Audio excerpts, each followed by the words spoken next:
so this is part 2 of my explication of Kohlberg's theory of moral development, and as I said before, I would use Pride and Prejudice to actually teach this unit. So the prompt that I would have issued to my kids by now after spending 3 weeks going over just plot-centric questions of Pride and Prejudice is, how is Jane Austen making social commentary in Pride and Prejudice? What does she seem to suggest about the value of moral principles? At this point, we would spend a lot of time tackling this writing assignment by talking about the construction of the thesis, which we emphasize is a manageable claim. Now, a very common problem with high school writers and with even first-year composition students in the university is that they can't distinguish plot summary from a claim. So usually what they'll give you for their initial thesis is actually just the literal meaning of the story.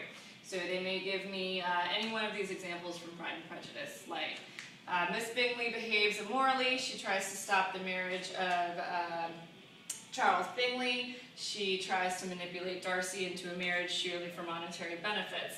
The result at the end of the story is that she fails. There's no marriage, there's no money, there's no friends. Or they will give me 2 other very relevant examples from the book. Lady Catherine treats others poorly based on class.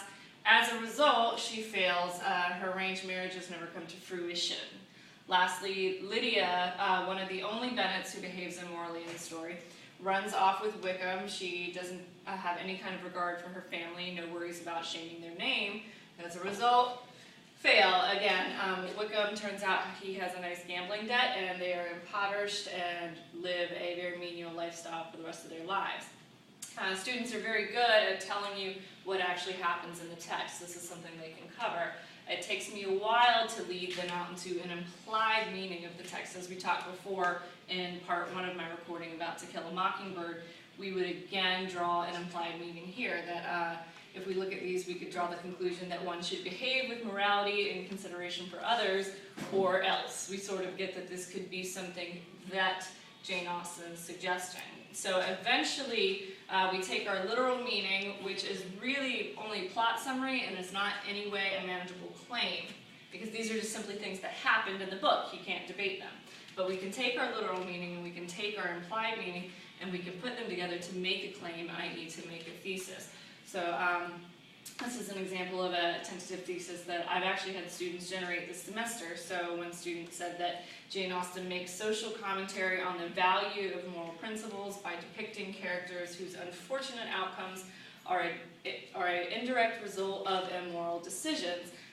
What's really interesting about using this particular format, and what I've found works really well for this, is that we can take our thesis and directly revert it back to our body paragraph. So if you're going to use this typical 5-paragraph essay, we have body paragraph 1 with evidence, 2 with evidence, and 3 with evidence.